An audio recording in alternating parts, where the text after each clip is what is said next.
Бер караганда шундый гади бер сорауга без хәзер җавап эзлибез. Сорау мондай.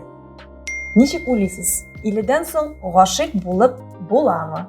Монда я әйе, я юк дип җавап бирәсең дә бер караганда һәм безнең чыгарылыш шуның белән тәмам булырга тиеш. Иң кыска чыгарылыш шушы булачак. Ләкин әйдә без Киңрәк алыйк әле бу киңрәк теманы. алыйк хисләр турында. Матур сорау. 50дән соң хисләргә бирелү, хисләр дөньясына чуму, бу мөмкинме, юкмы? Сиңа да 50 юк, миңа да 50 юк. Безнең андай тәҗрибәбез юк, ләкин нидер психолог буларак син әйе, мин бары тик үземә килгән кешеләрдән чыгып, үземнең булган аралашудан чыгып кына әйтә алам. Инде әлбәттә миңа да 50 юк, сиңа да 50 юк. Нидер гомуми сүзләр әйтеп китергә була. Әлбәттә 50дән соң да, 60тан соң да, 90ннан соң да гашыйк булып була. Чөнки гашыйк булу ул шундый халәт, күңел халәте дип әйтер идем. Нәкъ менә син дөрес әйттең, хисләр ташкыны белән үрелгән, ниндидер сине бөтенләй яңа дөньяга алып киткән, сиңа көч өстәгән, әйтерсең дә канатлар үсеп чыккан, шундый халәт. Һәм инде бу халәт теләсә кайсы яшьтә дә булырга мөмкин. Монда бит әле шунысы кызык, 50дән соң син кабаттан инде 40 ел гомер кичергән, 30 ел гомер кичергән, 40 буламы инде анда 30 ел гомер кичергән хатыныңа гашыйк була аласың. Ансы да бар. Ни өчен гашыйк булмаска инде? Биттеге шул ук тормыш Монда иптәш. кемгә гашыйк булуга да карап әйтә. Кемгә гашыйк булуга? Юк, ул аңа карамый, әйе, карамый. Әйе, син шушы шундый моментте хатынына гашыйк булды. Әйе, гашыйк булып була дип теге, мондай һәҗәмиятте күзлегенә әйтә. Хисләрне әз генә читкә куеп торып уйларга кирәк, уйлап эш итәргә кирәк алга таба. Чөнки гашыйк булу халәте ул безнең баш миендә билгеле бер яңа нейрон элемтәләр барлыкка китерә. Һәм гашыйк булу халәте шулай ук гормональ фон үзгәрә кешенең гормоннар уйный башлый. Гормоннар уйный башлый. Һәм бу чыннан да физиологик яктан бөтенләй икенче төрле халәт. Ләкин кешенең баш мие озак вакыт дәвамында бу халәттә була алмый. Чөнки бу аның өчен эйфория дип әйтелгән. Эйфория без яши алмыйбыз. Чөнки бу безнең баш мие өчен эволюцион яктан, физиологик яктан гадәти хәл түгел. Бу кыска гына вакытта була торган билгеле бер стресс дип әйтер идем мин аны. Чөнки ул үзгәрешләр, стресс бит булган үзгәреш. Һәрвакыт негатив әйбергә түгел. Негатив әйбергә түгел, уңай үзгәрештә булырга мөмкин. Һәм инде безнең мәсәлән кан составы үзгәрә икән, безнең гормоннар саны үзгәрә икән, безнең баш миендәге нейроннарның үзара йөреше үзгәрә икән, бу кыска гына вакытка була торган халәт. Һәм кеше һәрвакыт гашыйк булып торамый. Айный бу хисләрдән бер заман айный һәм монда инде акылны эшкә җигә. Нәрсә эшләдем мин дип аптырап та куярым. Һәм ул карый инде бу гашыйк булу белән нишләргә, бу гашыйк булу объекты кем, ни өчен, кайдан дип шундый сораулар булырга мөмкин. Шуңа күрә гашыйк булып була әлбәттә була, ләкин кеше һәрвакытта да гыйшык хәлендә, гашыйк булу хәлендә яши алмый. Бу инде гаилә турында сүз барганда да шулай дип әйтәсез, әйтәбез, пар турында сүз барганда да шулай дип әйтәбез. Һәрвакытта гашыйк булып торып булмый. Ләкин гашыйк булу начар әйбер түгел, чөнки кеше гашыйк булган икән, аның бит инде дөньясы түгәрәкләнә. Яшәреп китә. Аның яшисе килеп китә. Вакытта әлегендер яшәүнең мәгънәсе югалган кебек була. Ә монда ул гашыйклар да үзеннән бер мәгънә таба, үзен кайгырта башлый. Үзен карый башлый, кинәт. Тукта, мин нинди формада итәм, кайсы берсеме? Үзен ничектер. Монда әнә шушы гашыйк халәтләр тәмамланганнан соң депрессиягә бирүле булмасмы икән? Әлбәттә, әгәр дә син бүтән тормышыңны ташлап, бүтән барлыгың булмышың белән шушы гыйшык утларына кирип чумасың икән, шунда төрләбиме? Исенә дә янып бетергә мөмкин. Һәм әлбәттә инде янып беткәннән соң ниндидер күңел төшенкелеге дә сизелергә мөмкин. Шуңа күрә мин әйтер идем, гашыйк булган очракта да менә әз генә сүрелгәч ул хисләр, яисә әз генә кырыга алып куеп, әзрәк акылны эшкә җигәргә һәм карарга. Бәлки бу гашыйк булу 50дән соң да яңа мөнәсәбәтләргә китерер, нигә китермәскә, алай да булырга мөмкин. Һәм инде яңа мөнәсәбәтләр барлыкка килә икән, анда гел гашыйк кына булып булмый, анда инде лидер көндәлек конкурс эшләрендә башкарырга кирәк булачак.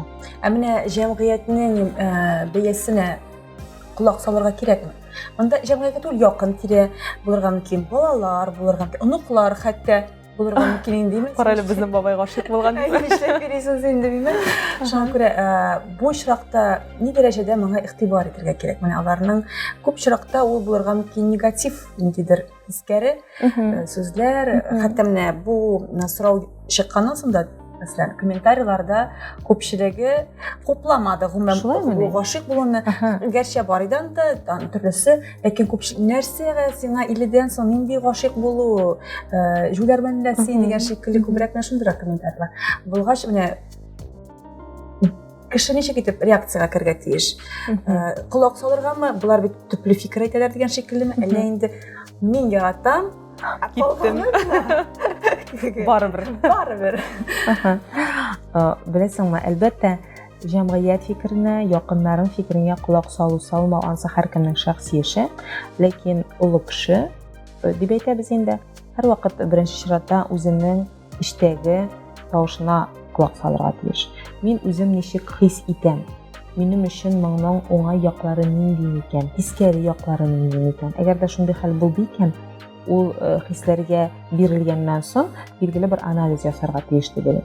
Инде башка кешеләрнең, балаларның, оныкларның сүзенә колак салу-салмау, минемчә, ул гашыйк булуда гына түгел, кеше әгәр дә башка кеше сүзенә колак сала торган икән, аның шундый үзенчәлеге бар икән, ул инде һәрвакыт колак салачак. Ул гел уйлаячак, туктале, кеше ничек уйлады микән, минем турында нәрсә сөйлиләр микән. Инде кайбер кешеләр алар үзләре беләләр нәрсә кирәклеген, алга таба баралар бу тормышта, алар бер кайчан да кеше сүзенә колак салмаячаклар. Комментарийларда безнең инде монда кайсы берсенә тукталып китәсем килә. Менә 50 яшь кызлар кебек вакытыгыз дигән монда мәсәлән, әгәр дә бу кыз кешегә хатын кызга кагыла икән, рәхәтләнеп яратып һәм яратылып яшәгез. Менә монда инде шундый позитив комментарийлардан берсе, күңел гел 18дә дигән менә шундый. Килешәм, 50 яшь бит инде балалар инде үскән, булырга мөмкин. Нәрсәгә соң җирдә саф мәхәббәт, ялкынында дөрләп янмагач дип тә шундый теге шагыйрь белән йөреп киткән. Монда инде менә шулай ук теге айык күзлектән караучы комментаторларда гаиләдә булып гашыйк булдыңмы? Нинди күзлектән чыгып карыйсың бит? Ялгыз булып, үзең шикелле ялгызлап гашыйк булсаң ярый. Теге монда инде ярый ярамау хәтта җәмгыять хәл итә. Ярыймы сиңа гашыйк булырга? Әллә инде юкмы? Әгәр дә син мәсәлән теге кеше өлешенә тиесең икән дип инде гашыйк булып, монда инде ярамый, син гашыйк була алмыйсың гомумән дигән шикелле. Ләкин аңа карап тормый бит бер караганда күңел барыбер теге гашыйк булсын. Ярый ярамау, ул бит ярый ярамый. Акыл категориясе дип әйтергә мин аны. Ул акылдан чыгып әйтелгән сүз. Ә гашыйк булу ул хисләр категориясе. Син гашыйк буласың икән, ярыймы, ярамыймы, син гашыйк булдың инде. Хисләр ташкынына бирелмичә мөмкин түгел. Әгәр дә син хисчән кеше икән, син хисләреңне таный беләсең икән, күрә беләсең икән, син дә гашыйк булгач, тукта, ярыймы, бу ярамыймы дип тормыйсың. Башта, беренче чиратта инде аннары гына син акылны җигеп карыйсың. Дөрестән дә кирәкме, бу кирәк. Бу хисләр белән нишләргә була. Менә монда төрле вакыйга мисал итеп китерелгән. Мәсәлән, күрше 70 яшендә үзенең беренче мәхәббәтенә, яшьлектәге беренче иренә яңадан кияүгә чыкты. Ягъни монсы инде бәлки бик турда кимидер, чөнки беренче мәхәббәт, монда хисләр ничектер кызыл җеп булып бәлки гомер буе барган. Бәлки баргандыр, бәлки бармагандыр, бәлки яңадан тугандыр. Яңадан да туарга мөмкин бит хисләр ни өчен тумаска. Шул ук син гомер иткән тормыш иптәшеңә дә яңадан гашыйк була аласың. Яңадан үзеңнең иреңне башкача карый башлыйсың. Аннары 50 яшьтә ул инде балалар үсеп, үз тормышларын нигездә дип әйтәм инде. Хәзер төрле хәлләр була, ләкин нигездә бу яшьтә инде балалар үсеп, йорттан чыгып китеп, үз тормышларын корган булалар. Һәм ир белән хатын монда инде алар өчен тынычланып, ниһаять кич белән чәйшергә утырып каралар, бер-берсен күрәләр. Әйе. Алар инде хәзер дөнья кумилар һәм шунда гашыйк булып куялар. Алай да булырга мөмкин. Монда бит без белмибез, чит кешегә гашыйк булганмы, юкмы. Бәлки менә бу мәсәлән ниндидер бер ханым гомер буе яшәгән ирен ниһаять күргәндер. Бәлки ул 50 яшьтә ниһаять өйгә кайтып кергәндер эштән, дөнья куудан бераз гына туктап. Пенсиягә чыгып, бәлки шулай. Хәзер инде яратырга да була. Инде менә гашыйк булсам да бар. Кыскасы безнең шушы гади генә сорауга гади җавап, гашыйк булып була. Әлбәттә гашыйк булырга бирергә була, теләсә кайсы яшьтә дә.